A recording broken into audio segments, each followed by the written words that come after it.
Hello and welcome to How I Play, my level 105 wizard. So let's jump right into this. We're going to talk about spells, we're going to talk about buttons, and we're going to talk about everything else. Let's go over here. Now we have a combat dummy here set up. He's level 105, and that is going to be our target for practice. But let's talk about our spells. So the first spell we have here is Twin Cast. This allows our spells to twin cast, i.e. cast twice. It's 18-second duration. There's no upgrade to this ever because it is so powerful. But we can upgrade it to rank 2 and 3 by doing stuff in, I believe, the Seeds of Destruction expansion. I could be wrong on that, though. It's either Seeds of Destruction or Underfoot. But we'll do that one day. Next up, we have Shocking Vortex. Now, on face value, this spell is not that great. Like, if you think about it, right? It surrounds your target in a magical vortex, dealing 13,000 damage, and makes them weaker to damage. Oh, you know, it's kind of nice. But it is our synergy spell. So when we cast this spell, we have a 100% chance to grant Evoker Synergy to all group members for 12 seconds, which allows one non-fire damage, direct damage spell, or direct damage spell, or damage over time spell to trigger Evoker's Synergy strike, which does 25,000 damage. Now, the fact that it says non-fire is a big FU to mages because that's just how it is. And unfortunately, that bonus does not work well with my mage because I do not do that, so it's unfortunate. But we do have some spells here that are non-fire. I'm kind of fire heavy at the moment, so it's even more of a FU. I don't know why they excluded the fire from this, but it works on other stuff. So it looks like damage over time spells also trigger it. So a necromancer, or maybe the bard even can trigger it. I don't know. I haven't even tested that yet. But it is, you know, it's our synergy spell, so we have to cast it. Getting that out there. It also increases our damage, right? So kind of works out. I believe my only non-fire spell is this one here, Thrice Woven Strike, which is the next spell. So this will weave mana into a bolt of crackling energy, inflicting 18,000 damage. This weave has a chance to increase the effect of your next direct damage spell, but a smaller chance it'll pattern become unstable and weaken your spells for a brief period of time. So this is kind of like one of those random spells, you know, you might get more and you might not. Kind of nice. Next up we have Concussive Storm. Now I don't directly cast this anymore, but just in case I do need it, I keep it on my bar. This is our concussion for this level. Let's lower our aggro on mobs. It also increases our hate, decreases our hate on our next few spells, so it's kind of nice. Next up I have Ethereal Fuse, which casts Ethereal Skyblaze on your target at a faster speed but increased mana. So this is a fast casting nuke, 0.18 seconds. That does 35% chance to cast another random ethereal damage spell at the same increased cost with a small risk that it will cast. It'll cost without taking any dealing damage, right? So kind of nice. Terrible reading of that description, but it's fine. Then we have Nardinia's Fire. Engulfs our target in fire. Engulfs our target is Gothic's Fire. Gothic's Fire was the last version, so that's a typo. Causing 21,000 damage, so it's just a fast casting fire spell. And then we have Chaos Scintillation, which is another one that'll do in between 5,000 and 10,000 damage, 0.6 seconds cast time, so it's almost instant. And then we have a Diatomic Fire, which is our progressive ability from the Broken Mirror. This will do a big nuke right here. I cast it right before the video, and we got a critical twin cast right here. So it did 238,000 and then 870,000 damage in a single nuke. So that's, you know, that's over 1 million damage in one spell. So it's pretty nice. And it lowers our hatred, so that's pretty nice. And that's a 60-second reuse on this spell, so it's really great for our multi-bind. We just do it as on cooldown. You know, it takes 5% of our mana, but you can see here, we got 880,000 crit, a twin cast with 189,000, and then pyromancy hit for 120,000. So extremely great. Then we have Quintessent Gambit, which is a new line of spells I believe we got at 100. Now, this adds 7,600 damage to quick casting spells. So we cast this, there's going to be 4 charges that we need to get rid of to get us mana back. Otherwise, we will take damage and receive smaller amounts of mana. So it's kind of an interesting spell. I got that in my multi-bind now. It is, I believe, a 30-second recast. So we're going to be doing this pretty quick. No, actually it's a 6-minute recast. So it's up when it's up. It's kind of nice for that extra damage. Then we have Armor of the Codex, which is our current level rune with mana regeneration. Keep that up at all times for more mana regeneration. And then we have Quintessent Harvest, which seems to have the same timer as Gambit here. I did not notice. So that is interesting. That's actually very interesting, in fact. And they both have the same time reuse. So I guess I need to choose between one of those. I prefer the Gambit, I think, is what I'm going to go with, because I don't even use Harvest anymore. I have the Harvest of Druzzle plus the spell, and if I, you know, I just noticed this. So that means I can free up a spell slot with something else and just drop Harvest altogether. But we'll see when we do start spamming the button here in a second how this all goes to play. And then my last spell slot here is just whatever teleport I was using last, because that's where my you know, just whatever slot, right? Other than those spells right there, I don't really cast anything else. We have Ethereal Unity here, which just casts our shield, but I always have Focus on from my Shaman, so I don't really get any benefit from this at all. Then I do cast my Familiar. This is Gnome Regard, so Gnome Regard has 125 Necro, 125 Magician, so he's done most of the game. He has, you know, Jan's Veil, he's got the Mount, he's got Familiars, he's got a lot of the stuff, so he's pretty decked out when it comes to characters. I also do my Improved Familiar. Wizards seem to be the only class that has allowed 2 Familiars, so you get Improved Familiar plus your Stat Familiar. That's very nice. And the Improved Familiar just increases our damage and critical chance, along with along with our mana regeneration, putting us at about 968 mana regeneration right now. Our HP regeneration is high because I think I have Paragon on or some nonsense from one of the other videos. Sheer Renewal, you know, I got a lot of buffs going on. It's just too much to manage. And then yeah, so those are the other buffs. Now let's talk about our buttons here. So I have this, you know, Hide Corpse. I've had this since level 1.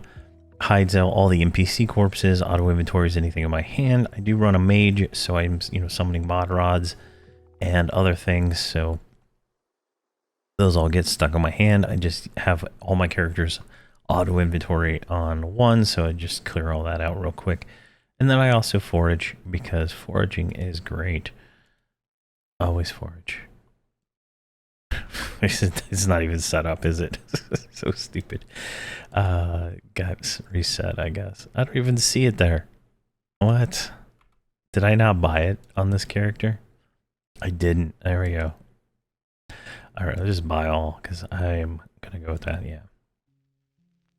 That's what happens when you set up a lot of characters at once and you skip things.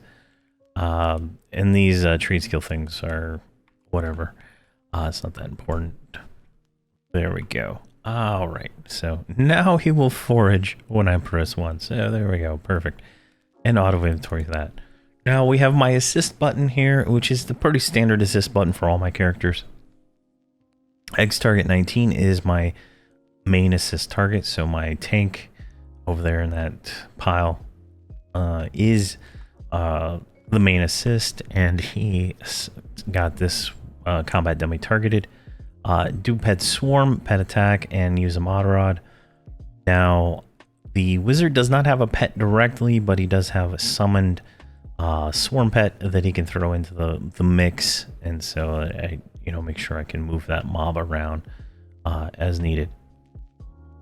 And then burn wise, we have silent casting, which lowers our aggro, frenzied devastation, which increases the mana cost of our spells but increases the damage significantly and increases our critical damage significantly. Fury of the Gods increases the base damage of all our spells by 7,200. And then Ward of Destruction. This summons a stationary AoE ward, which will do 12,000 AoE damage to all mobs. Which I used to have in my Multibind early on, and I since removed that because it was just literally getting him insta-gibbed by anything that was in the range, because it's just funny. And then we have Spire of the Arcanium, which is another damage increasing buff. I believe it does some to the group and some to us, but I'm not seeing any mention of group, so that looks like it just does us. So increases all that, makes us stronger, doing more damage. And then we have, see here, Burn 2, Focus Rejuvenation, which just resets anything over here. So it would reset Gambit and reset anything else that's on cooldown, spell-wise, except for Twin Cast. And then, let's see, use item 17. Uses our breastplate. I'm obviously out, like my gear is not great right now. I'm still wearing level 95 gear, so this, whatever this one does, it creates a shield of mana, absorb 4,500 damage, but when it fades, I get the mana back, so that's kind of weak. I don't know what the current level, let's see here, let's see what the current level breastplate would be for this guy. Let's see here, is there a breastplate for sale? Flame Weaver, that's a mage, 20,000. It's expensive. Someone like nuts. Yeah, it's hard to find Frostfire. There we go. This is the wizard one. Perfect. How much is that? 75,000. Get screwed. That's too much. All right. So this constructs a complex weave replenishing 3,000 mana every 6 seconds for 30 seconds. So it's a nice little mana regeneration item. So that's perfect. And then that would be if I had the updated robe, but I don't. Then we have, let's see here, robe Arcane Fury, which increases more base damage by 30%. And Arcane Destruction increases the mana cost of spells and increases the chance you'll do criticals and doesn't absorb, so it's kind of nice there. And then improved twin cast. I have it at the front for some reason, but it needs to be right there. Improved twin cast right here. This is just a secondary twin cast that we get in whatever expansion that is. So even more damage, more twin cast, stuff like that. So that's my burn, and then I have a mana burn button. I think we like debugged it last time, right? So if we click mana burn, right, it's gonna target that guy. It's gonna mind crash him, and then it's going to cast mana burn, and then it's gonna arcane whisper to lower my aggro. You can see there, mana burn did, let's see, 10. I think that's 10 million. 10 million damage hard.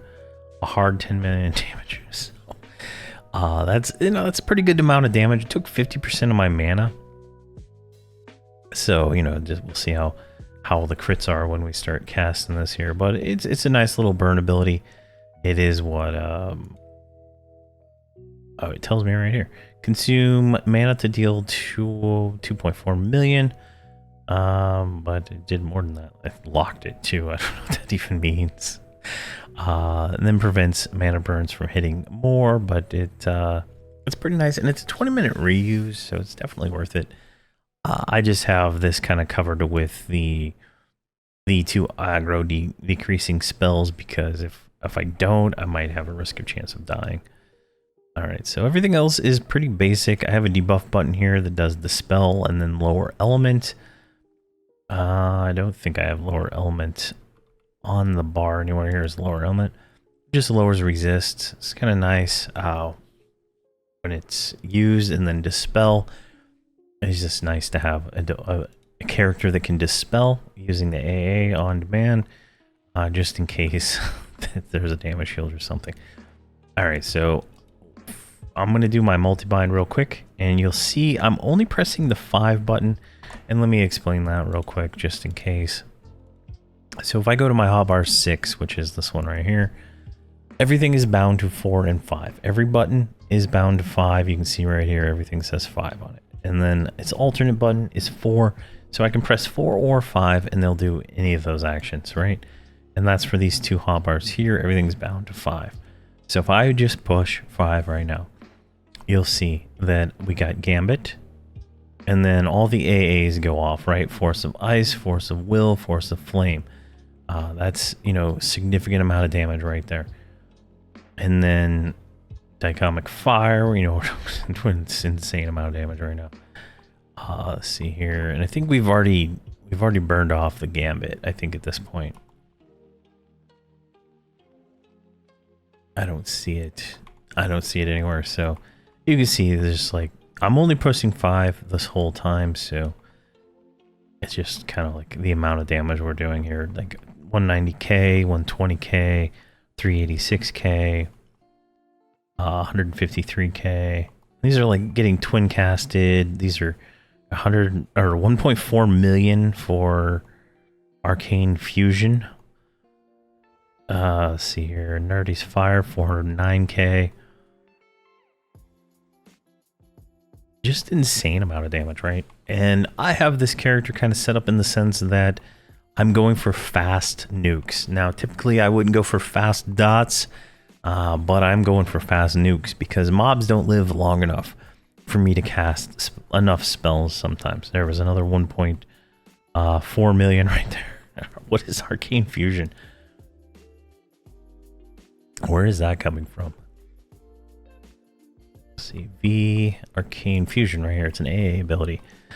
Alright, so this passive ability grants your level 95 and higher direct damage spells. They have a cast time of 3 seconds and a mana cost of at least 5% chance to trigger Arcane Fusion 2, which does 200,000 damage to your target. So when that crits, that does a lot of damage. So we're getting a lot of these passive procs and stuff that are, you know, going out. You can see we're triggering our own synergy ability here with all our abilities that we're casting. So it's, you know, it's pretty nice.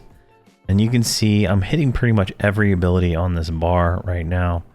I don't think I could get another one in, but I'm very hot fire focused at the moment, and I feel like that's probably the way to go, just with some of these abilities. But you can see here we're doing a few 100k DPS, right? It's pretty crazy the amount of damage we can get out of the wizard here. You can see just like 200k crit twin cast and stuff like that. But obviously this is not realistic. That's why I don't have the parser up, because in real combat nothing stands still. Nothing is like this, right? Mobs are dead before I can cast the third spell most of the time. So just something to keep in mind there. But you know, we have the potential on longer fights to do some pretty big sick numbers and stuff like that. And with our synergy, we are also helping out, you know, other members of the group and stuff like that. So that's kind of the way it goes. And then down here I have 3 instant AA abilities. So these are Force of Ice, does 15,000, Force of Will, 15,000, Force of Flame, 15,000. These are instacast, 20-second reuse AA nukes. And I love these because they're always up pretty much. If you think about it, like you pull a mob, you kill it, 30 seconds later, you know, you're pulling another one, so they're ready to go. So they're always up. I can burn them on cooldown.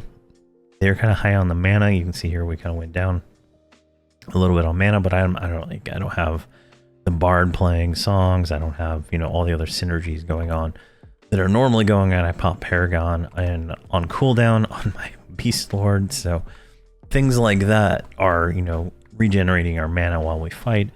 I'm also using the one-hander right now, which will give me mana back when I cast damaging spells. And I'm probably going to continue that all the way to 125 and then only swap to a two-hander via Bandolier during probably burns, because I cannot sustain the mana, at least on my 125 wizards, or I mean wizards, on my 125 mages I cannot sustain the mana. I suspect the wizard will have the same problem when he gets to 125 also. But having that, the one-handers that do the mana regeneration stuff is very helpful. But yeah, so that is that. That's spells. That's my multi-bind. That's my hotbars. Let's talk about gear. I believe this character has one. Yeah, so Weeping gear. So this is kind of this is the best gear you can get at 105, and the places that I'm getting the spell slot, the slots I've picked first, right, are arms, head, and gloves. Why did I pick arms, head, and gloves? One, the arms give you fire bonus, so an extra 75% damage to fire. The helmet gives 75% extra damage to magic abilities, and the gloves do cold abilities, right? So that kind of covers all three of our core elements of damage, right? There's other ones like I didn't get a robe or any of that other stuff yet, but you know, it's just hard to get some of this stuff and farm it, whatnot. And I'm having terrible luck getting drops in Empires of Kunark, and these are from the Burning Lands stuff I had on my other boxes and stuff like that I've been cannibalizing to fuel these guys. But you can see here, this is, you know, probably the best stuff you can get outside of raid gear for a level 105. So it's pretty good. Those are what I would focus on gear wise there. See here. I don't think there would be any other ones that I would prioritize after that, but it just depends. Now at 105, we have a lot of focus abilities now. You can see them all here. Like the synergy one is one, but all of our spells pretty much have a damage increasing component to them now via the focus. You know, it's all like 16%. So once we get to, like, I think it's 115, we'll have to start spending points to, you know, start getting AA to like level these up, right? Auto grant will fall off at 115. So then, you know, we have to kind of make choices, right? And we would make choices on the spells we use. Obviously, synergy would be first, followed by like whatever the next nuke is in the line. And we keep all those up to date as we level up to 125. Otherwise, at 125, we're going to be like totally weak and unable to kill things. It's just how it is, because I will have to stop to get the defensive ones for the Shadow Knight anyway. So I will be stopping at certain levels to farm up AAs and whatnot for these guys. But it's just something to keep in mind there, and like these focus vortexes and stuff like that. These are our focus ability, so we want to make sure that's doing as much damage as it can, because we're going to be casting that a lot, right? Might as well get a little bit out of it if we can. And I think that's everything that I want to talk about right now, right? Eventually we'll talk about like more A's and stuff like that. But we're leveling fast. On live, you level really fast, going from 100 to 105. 105 to 110 is going to be even faster. It's just going to get faster and faster as we level up. So definitely something to keep in mind there as you're going through and, you know, spending, you know, money on gear and spells and all that stuff. That it's not going to be a long haul in these levels. So just something to keep in mind. But I feel like the wizard is great, right? Like, I'll give a little spoiler to like some of the stuff I've seen so far leveling up. The wizard has extremely high burst damage, and he will take the lead in the DPS meters on a lot of fights, and it's because he's getting these 800,000 crits, something that my mage can't do. But the sustain is not as available. I believe on the wizard, it feels like the mage has more sustain and the ability to do stuff without mana, whereas the wizard does not. And I don't like to ever stop what I'm doing. Like, if you watch any of my videos for Hobbs and Friends, I don't stop. I just keep going and going and going until Hobbs dies. It's pretty much how it goes. And then I stop. Everybody beds up, like, get buffed up and get all rezzed and all that stuff. So it's very interesting to see the comparison between the mage and the wizard. I really I only made the wizard because someone asked me to, right? I would have probably never done it otherwise, but I'm actually enjoying it. I find the convenience of the teleports, Exodus, and all the other stuff like that really nice, and the fact that we're going to be able to teleport to bind is really cool, because there are some quest mobs to start missions that are like way out of the way. So if I can bind there and teleport everybody there, it's that saves me a lot of time, and time is money, and time is the most important thing. So something to keep in mind there. But that's how I play my level 105 wizard. If you have any questions or comments, let me know. If I'm doing something absolutely wrong, let me know, and I will look into it and see if there's something I can improve. I feel like I'm doing pretty good now. His DPS is competitive with everybody else in my group, and he does take the lead most of the time. So I feel confident with how I'm playing him and whatnot right now. If you like my content, please subscribe to my channel. I would appreciate it. But thank you very much for watching, and please have a fantastic day.